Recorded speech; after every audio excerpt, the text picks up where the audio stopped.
সবার প্রতি আন্তরিক কৃতজ্ঞতা। ওয়ার্ল্ড কাপ সিটি কলম্বো থেকে আপনাদের সাথে এই মুহূর্তে আছি এবং এই মুহূর্তে আপনারা সবাই জানেন যে পাকিস্তান ইউএসএ মুখোমুখি হয়েছে। যেই ম্যাচে পাকিস্তান অসাধারণ ব্যাট করেছে এবং বাংলাদেশের ভাগ্য সুপ্রসন্ন থাকলে, ক্রিকেট কূটনীতি যদি ঠিকঠাক ভাবে চলতো, তাহলে হয়তো কলম্বোতে আজকে বাংলাদেশ দলও থাকতো আমাদের মতো করে। শেষ পর্যন্ত থাকে নাই।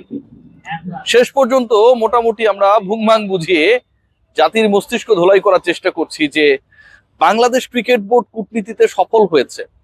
অনেক জায়গা থেকে এরকমও শুনছি যে আইসিসি এসে বাংলাদেশের সাথে নেগোশিয়েট করেছে যে তোমরা পাকিস্তানকে বোঝাও। সত্যি তাই, আইসিসি বাংলাদেশের সাথে পাকিস্তানকে বোঝানোর জন্য নেগোশিয়েট করলো, কিন্তু আইসিসি বাংলাদেশ যেন বিশ্বকাপটা খেলে সেই সময়টা কোনো নেগোসিয়েশনে না গিয়ে বাংলাদেশকে ধমকালো, তুমি খেললে খেলো, না খেললে বাদ, স্কটল্যান্ডকে আমরা রেডি রেখেছি। হাস্যকর কথাবার্তা দিয়ে বাঙালির মগজ ধলাই করার চেষ্টা করা হয় এবং বাঙালি সেটাই খায়। যে খবর এসেছে ইন্ডিয়ান গণমাধ্যম থেকে যে বাংলাদেশ আসলে, আপনারা সবাই জানেন যে নারী ওয়ার্ল্ড কাপ অথবা যুব বিশ্বকাপ, ওই যে 28 থেকে 30-এর সময়টা বলা হয়, ওই সময়ের মধ্যে বাংলাদেশ যে ইন্টারন্যাশনাল মানে রিকগনাইজড আইসিসি টুর্নামেন্ট আয়োজন করবার প্রতিশ্রুতি পেয়েছে, সেটা এই টাইপের কিছু একটা। উইমেন ওয়ার্ল্ড কাপ বাংলাদেশে ওই 24 সালে হবার কথা ছিল, পরে সেটা সরে যায়। রাজনৈতিক অস্থিতিশীলতার কারণে বাংলাদেশে নারী বিশ্বকাপ হইলে কার কি ভাই? বাংলাদেশের ক্রিকেট কি 1.5 ইঞ্চি উঁচু হয়ে যাবে? যুব বিশ্বকাপ কোনো দল আয়োজন করতে, কোনো দেশ আয়োজন করতে চায় না। India last youth world cup কবে হয়েছে একটু বলার চেষ্টা করবেন। বাংলাদেশ এমন একটা ফাপড়ে পড়েছে, আর সেই ফাপড় থেকে এমন ভাবে ফাপড়বাজি বলা হচ্ছে যে আমরা বিশাল লাভ করেছি। লাভ কি? আইসিসি আমাদেরকে জরিমানা করবে না। আইসিসির সাথে বসে তাদের সাথে নেগোশিয়েট করে যে ঠিক আছে ভাই, পাকিস্তানকে আমরা পটাবো, তোরা ইন্ডিয়ার সাথে খেল, বিনিময়ে আমাদের জরিমানা করিস না। এটা কি খুব সম্মানের? আইসিসি বলছে ঠিক আছে, ইন্ডিয়া পাকিস্তান ম্যাচ হোক, তোমাদের আমরা জরিমানা করব না।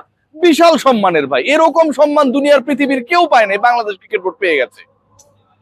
বাংলাদেশে 28 থেকে 30 সালের মধ্যে নারী অথবা যুব বিশ্বকাপ, অনূর্ধ্ব 19 বিশ্বকাপ হবে, বাচ্চা কাচ্চাদের অথবা নারীদের, এবং সেটা বাংলাদেশের জন্য বিশাল সম্মানের।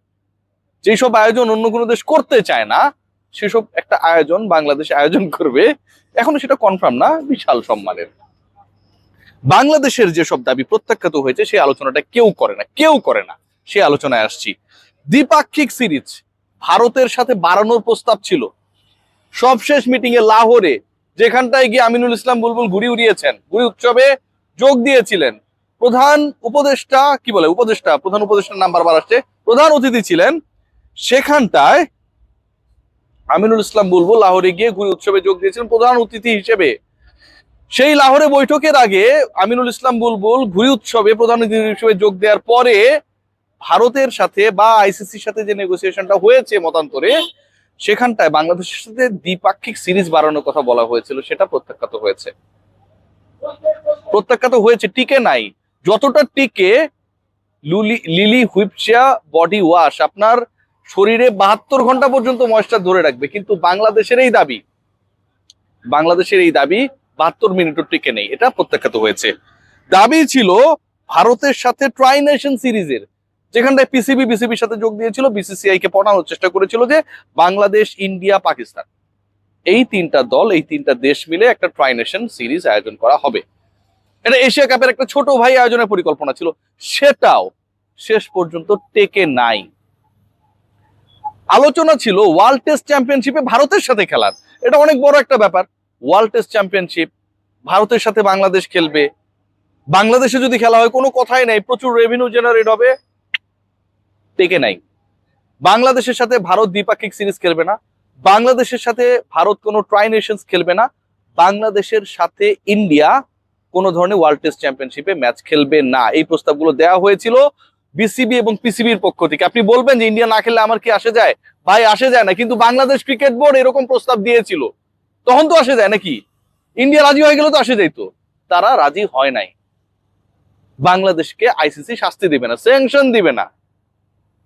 বাংলাদেশকে আইসিসি তার যে টার্গেট ছিল যে বাংলাদেশ যেহেতু ওয়ার্ল্ড কাপে খেলে নাই ভারতে গিয়া, ওই স্যাংশন দেয় নাই বা দিবে না। বাংলাদেশ বলেছে ঠিক আছে, তোমরা স্যাংশন না দিলে পাকিস্তানকে আমরা বলবো যে তুমি গিয়ে ইন্ডিয়ার সাথে খেলো, আমার কোনো সমস্যা নাই। বাংলাদেশ খুশি হয়ে গেছে, বিশাল খুশি। খেয়াল করে দেখবেন আলোচনায় এমনও হয়েছে যে বাংলাদেশ ভারতের বিপক্ষে আপকামিং যে সিরিজটা খেলার কথা, যেটা হোমে, সেটা যেন শিডিউল টাইমে হয়, সেটাও ঠিক নেই। সো এত নাটিকার যখন ঘটনা ঘটেছে, ঠিক তখন আমরা পেলামটা কি? চোখ বন্ধ করে চিন্তা করুন যে আমরা পেলাম অনূর্ধ্ব-19 বিশ্বকাপ অথবা নারী বিশ্বকাপ।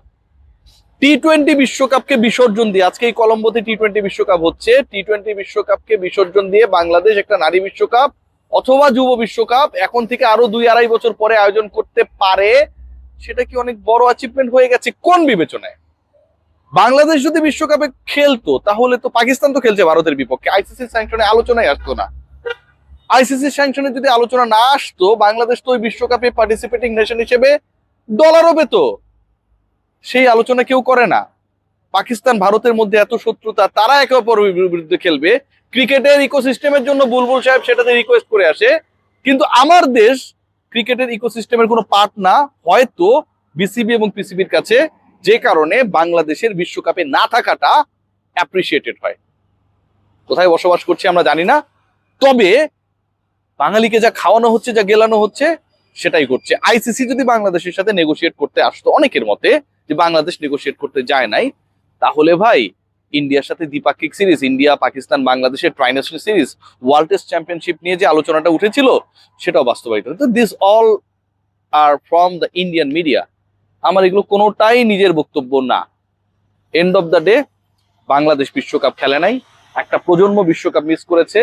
24-এর পরে পরের বিশ্বকাপে বাংলাদেশকে খেলতে 26 পর্যন্ত ওয়েট করতে হবে, বাংলাদেশকে কোয়ালিফাই খেলতে হবে। শেষ পর্যন্ত বাংলাদেশ সেই বিশ্বকাপে খেলতে পারবে কি পারবে না, যেহেতু র্যাঙ্কিংটা অনেক দূরে চলে যাবে, সেই নিশ্চয়তা আমাদের কাছে নেই। সবাই ভালো থাকবেন, টেক গ্রেট কেয়ার। আবারও বলছি, ওয়েদার চেঞ্জ হচ্ছে, রাজনীতিতে পরিবর্তন আসছে, ময়েশ্চার ধরে রাখতে হবে, লিলি হুইপসিয়া বডি ওয়াশ আপনার একমাত্র ভরসা হতে পারে, যেমনটা আমার। Take care.